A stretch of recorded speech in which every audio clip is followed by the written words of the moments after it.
मानव समाचार, मानवता के हक में। महाराष्ट्र शासन या किसी भी राज्य शासन की एक जिम्मेदारी होती है कि जहां कहीं कानून का उल्लंघन हुआ हो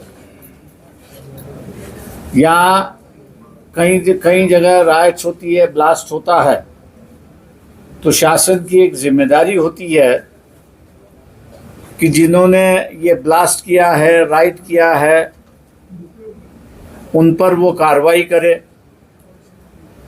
कोर्ट के सामने उनको पेश करे, उनका गुनाह क्या है वो कोर्ट के सामने एविडेंस के माध्यम से ले आए और ये देखे कि कोर्ट उनको सज़ा दे ताकि और इंसान जो है ऐसी हरकतें ना कर सके।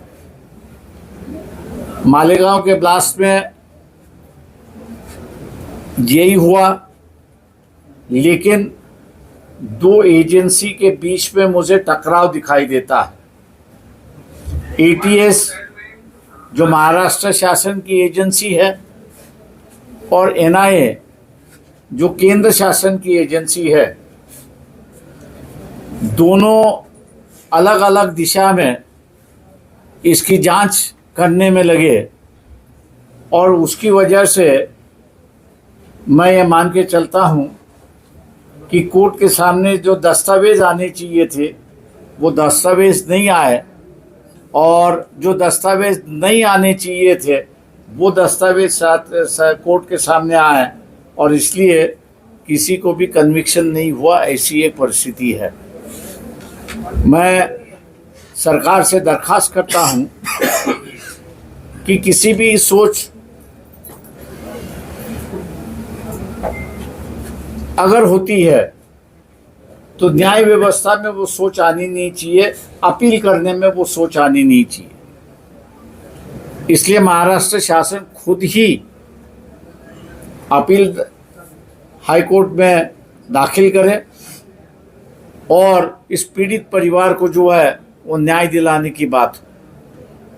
मालेगांव आने के बाद जो मुझे जानकारी मिली है उसमें यही है कि नॉन मुस्लिम संगठन जो है और मुस्लिम संगठन जो है ये दोनों अपील करने के फिक्रत रखते हैं और उस पर उनकी सोच विचार चल रही है।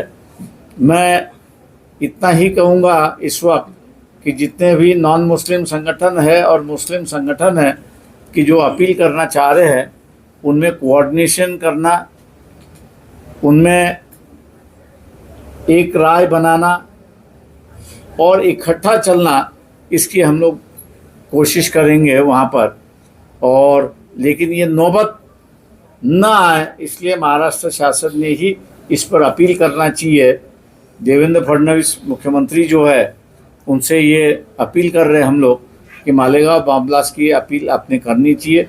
जिस तरह आपने मुंबई के रेलवे के इसमें 24 घंटे में आपने सुप्रीम कोर्ट में अपील की, उसी तरह से ये अपील होनी चाहिए, ऐसे हम लोग मांग कर रहे हैं। कल हमको संदेशा मिला कि प्रकाश अंबेडकर साहब आने वाले हैं और माइनॉरिटी डिफेंस कमेटी और बम ब्लास्ट में जिनके घर के लोग शहीद हुए थे उन सबसे मिलना चाहते हैं। तो माइनॉरिटी डिफेंस कमेटी के कन्वीनर आसिफ शेख साहब और हम लोग आज उनसे मुलाकात किए।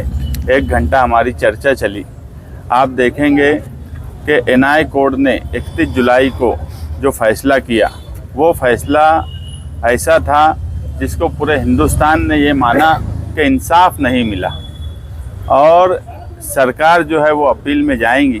मगर आज हम 30 अगस्त को यहाँ पर बैठे हैं, 1 महीना होने के बाद भी सरकार अपील में नहीं गई, एनआई एजेंसी अपील में नहीं गई। तो कहीं ना कहीं ये बात साफ हो रही है कि सरकार अपील में नहीं जाने वाली है। वो सरकार जिसने मुंबई ट्रेन बम ब्लास्ट के केस में 24 घंटे में सुप्रीम कोर्ट में अपील दाखिल की थी, वही सरकार आज मालेगांव शहर के ये उनके घर के लोग हैं, इनको इंसाफ नहीं दे रही है। जबकि सरकार का काम ये होता है कि वो सबके साथ इंसाफ करे। इसलिए हम भी ये चाहते थे कि कोई ऐसा नेतृत्व इस केस में आए जो इस केस को हैंडल करे और माइनॉरिटी डिफेंस कमेटी और मालेगांव शहरियान उनके साथ चलें।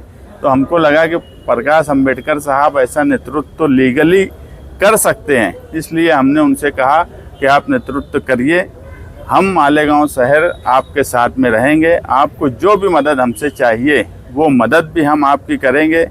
हमसे कुछ उन्होंने बातचीत में कुछ पेपर्स की बात की, वो सब मामलात में हम उनकी मदद कर रहे हैं। और ये एक्यूज्ड के घर के लोग हैं, ये भी चाहते हैं कि इनको इंसाफ मिले, इन्होंने भी अपनी बात रखी, बस लाइन साफ चाहिए। और प्रकाश अंबेडकर का नेतृत्व हम भी इसलिए चाहते हैं इस केस में कि जो पोलराइजेशन होता है हिंदू मुस्लिम, क्योंकि ये 2008 का वाहिद ऐसा केस था जो भगवा आतंकवाद के नाम से मुल्क में जाना गया, पूरी दुनिया में जाना गया।